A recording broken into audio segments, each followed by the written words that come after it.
Muhammad Ali was fighting Ken Norton when something terrible happened in round two. He went completely blind in his left eye. Norton didn't know. The referee didn't know, but Ali kept fighting, kept winning, and kept the secret for 40 years. What he did with only one working eye became one of boxing's greatest mysteries. September 28, 1976, Yankee Stadium, New York City. The rubber match between Muhammad Ali and Ken Norton, their third fight, with each man having won once before. The winner would keep the heavyweight championship of the world. 30,000 people packed into the stadium, millions more watching on closed-circuit television around the globe. This was supposed to be Ali's statement fight. At 34 years old, critics were saying he was slowing down, that his reflexes weren't what they used to be. Norton had nearly beaten him in their last fight. It had been so close that many thought Norton deserved the decision. Ali needed to prove he was still the greatest. The first round went as expected. Ali was dancing, jabbing, controlling the center of the ring with his trademark style. Norton was stalking, throwing heavy body shots, trying to work Ali into the corners. It was competitive, but Ali seemed to be getting the better of it. Then came round two. About 30 seconds into the round, Norton threw a right hand that Ali partially blocked, but as both fighters came together in close quarters, Norton's thumb caught Ali directly in his left eye. It wasn't intentional. These things happen in boxing when fighters are in close quarters, gloves near faces, everyone moving fast. Ali immediately felt it, a sharp stabbing pain followed by complete darkness in that eye. He blinked hard, trying to clear his vision. Nothing. He blinked again, still nothing. He could see Norton clearly with his right eye, but his left eye saw only blackness and swirling shadows. Most fighters would have immediately signaled to the referee, would have taken a knee, claimed a foul, gotten medical attention.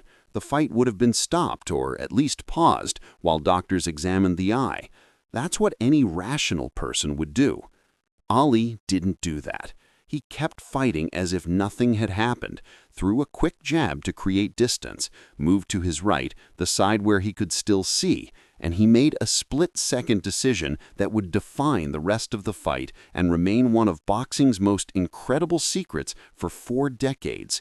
He was going to finish this fight blind in one eye, and he wasn't going to tell anyone. Why? Because Ali knew that if anyone found out, his trainer Angelo Dundee, the ringside doctor, the referee, the fight would be stopped. He'd lose his title on a technical decision or no contest.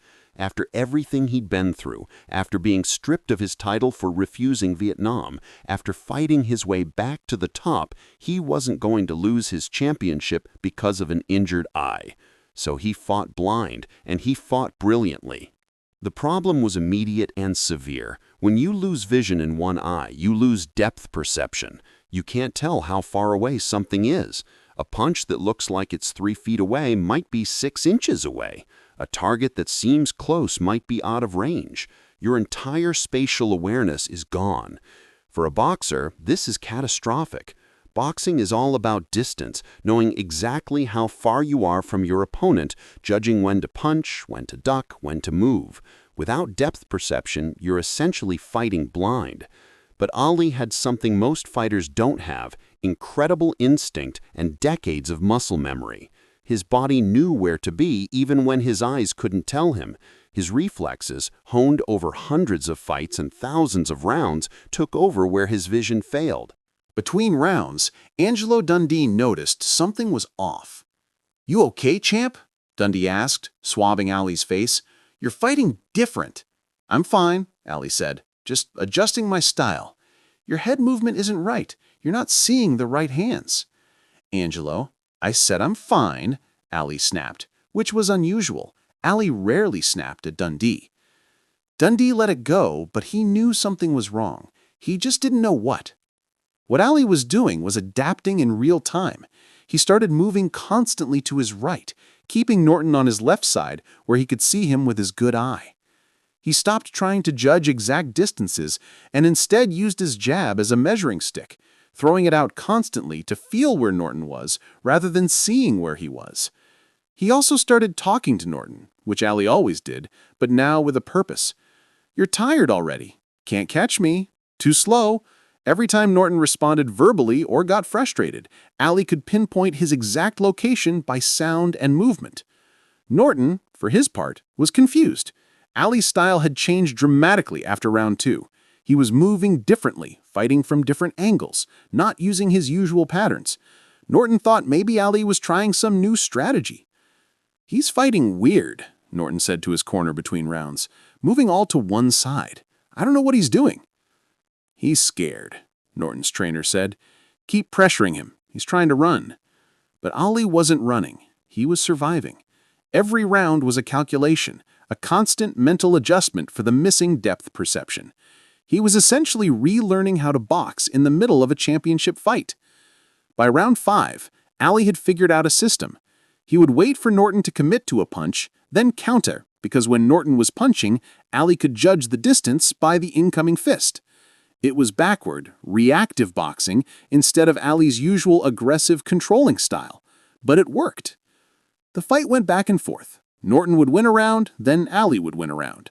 The judges' scorecards were close. Some had Ali ahead, some had Norton ahead, some had it even. Going into the championship rounds, it was anyone's fight.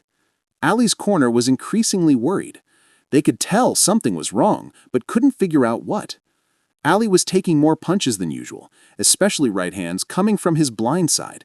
His face was swelling. His left eye, the blind one, was closing from the swelling, which actually didn't matter since he couldn't see out of it anyway. "Champ, you gotta start defending better," Dundee pleaded between rounds. "You're eating too many shots on the left." "I know," Ali said, breathing hard. "I'm trying." What Angelo Dundee didn't know, what nobody knew, was that Ali literally couldn't see those punches coming. Norton would throw a right hand from Ali's left side, and Ali would only perceive it at the last possible second with his peripheral vision from his good eye. He was fighting with roughly half his normal visual field. In round 13, Norton caught Ali with a massive overhand right that Ali never saw coming. It was the hardest punch of the fight, and it buckled Ali's legs. The crowd gasped.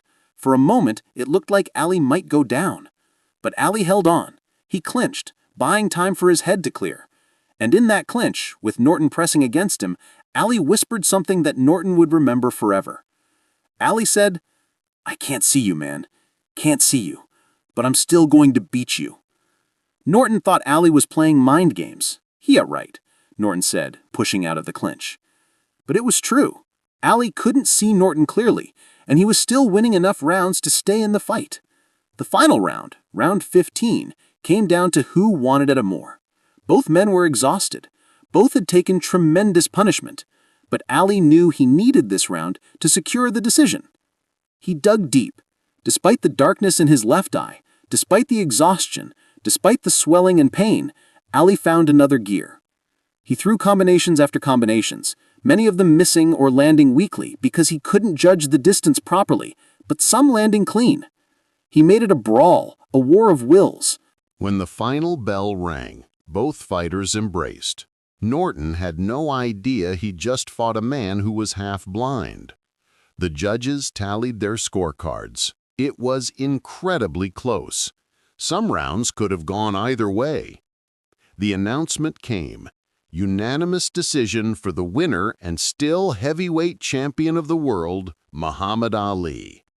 Ali had won, fighting blind in one eye for 13 rounds. Against one of the best heavyweights in the world, Ali had won. In the locker room afterward, Ali's left eye was completely swollen shut. The ringside doctor examined it. "How's your vision?" the doctor asked. "Fine now," Ali lied. "Just swollen." The doctor shined a light in Ali's eye, but with all the swelling, he couldn't see much.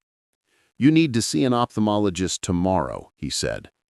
"I will," Ali promised. Angelo Dundee pulled Ali aside. "What happened out there? You fought like you couldn't see." Ali looked at his longtime trainer, the man who'd been in his corner for almost his entire career. For a moment, he considered telling the truth. "Just tired, Angelo. That's all. Just tired." Dundee didn't believe him, but he let it go. You don't question Ali after a victory. The next day, Ali visited an ophthalmologist privately. The doctor examined his eye thoroughly. "You've got some damage to the cornea," he said, "from a thumb or something sharp. It's healing, but it was significant. When did this happen?" "During the fight," Ali admitted. "Which round?" "Second." The doctor stared at him. "You fought 13 more rounds with this injury?" "Yeah." "Mr. Ali, you could have suffered permanent damage. You could have lost vision in that eye forever. Do you understand how dangerous that was?" "Doc, I understand a lot of things, but I also understand that I'm the heavyweight champion of the world, and I'm keeping that title." The doctor shook his head in disbelief. "You're either the bravest man I've ever met or the craziest." "Maybe both," Ali said, smiling. Ali made the doctor promise not to tell anyone about the injury. The doctor, bound by patient confidentiality, agreed, and the secret stayed buried. For years afterward, boxing analysts studied the Norton 3 fight, puzzled by Ali's unusual style that night. He fought defensively. He seemed hesitant. He wasn't the same Ali. None of them knew the truth. Ken Norton went to his grave in 2013, never knowing he'd fought a half-blind opponent. In interviews, Norton always said Ali 3 was his best performance in defeat. "I fought perfectly and still lost. That's how great Ali was." Angelo Dundee suspected something had happened, but never got the full truth from Ali. "That fight was different," Dundee said in later interviews. "Ali fought like he was compensating for something, but he never told me what." The secret remained locked away for 40 years. Then, in 2016, Muhammad Ali passed away. In the outpouring of stories and tributes that followed, Ali's daughter Layla, herself a former professional boxer, revealed the truth. "My father told me about that fight," Layla said. "He told me he went blind in his left eye in the second round, completely blind, and he fought the rest of the fight with one eye. He said it was the hardest thing he'd ever done in boxing, harder than the Thrilla in Manila, harder than the Rumble in the Jungle, because he was fighting his opponent and fighting his own disability at the same time." The revelation stunned the boxing world. Analysts went back and rewatched the fight with this new information. Suddenly, Ali's unusual movement made sense. The way he kept Norton on his left side, the way he used his jab differently, the way he seemed to be reacting late to right hands. "If we'd known this at the time," one boxing historian said, "it would have been considered one of the greatest performances in boxing history." Ali won a 15-round championship fight while blind in one eye. That's not just courage, that's superhuman. Ken Norton's son, who followed his father into boxing, was interviewed about the revelation. "I told my father about it before he passed," Norton Jr. said. "He was shocked. He said, 'That explains everything. I thought I was fighting perfectly and he was still beating me. Now I know why. Because he wasn't fighting with his eyes, he was fighting with his heart.'" The story of Ali fighting blind became a symbol of his incredible determination. It wasn't about being undefeated or never taking damage. It was about refusing to quit even when facing impossible circumstances. Medical experts who later examined the fight said Ali was lucky he didn't suffer permanent brain damage. Fighting without proper depth perception means taking punches you don't see coming, the most dangerous kind. The fact that Ali survived and won is medically remarkable. But to Ali, it was simple. "You do what you have to do," he said in an interview years later, after Layla had revealed the secret. "I had a choice, tell someone about my eye and lose my title, or keep fighting and maybe keep my title. I chose to fight. That's what champions do." The fight against Norton with one eye wasn't Ali's most famous victory. It wasn't his most celebrated, but it might have been his most impressive. because it showed that Ali's greatness wasn't just physical, it was mental, emotional, and spiritual. He literally couldn't see half the fight, but he won anyway. Because Muhammad Ali didn't just see with his eyes, he saw with his heart, his mind, and his unbreakable will. If this story moves you, remember, greatness isn't about being perfect. It's about fighting through imperfection. It's about facing impossible circumstances and refusing to quit. Muhammad Ali fought blind and won not because he could see everything, but because he believed in something bigger than sight. That's what made him the greatest.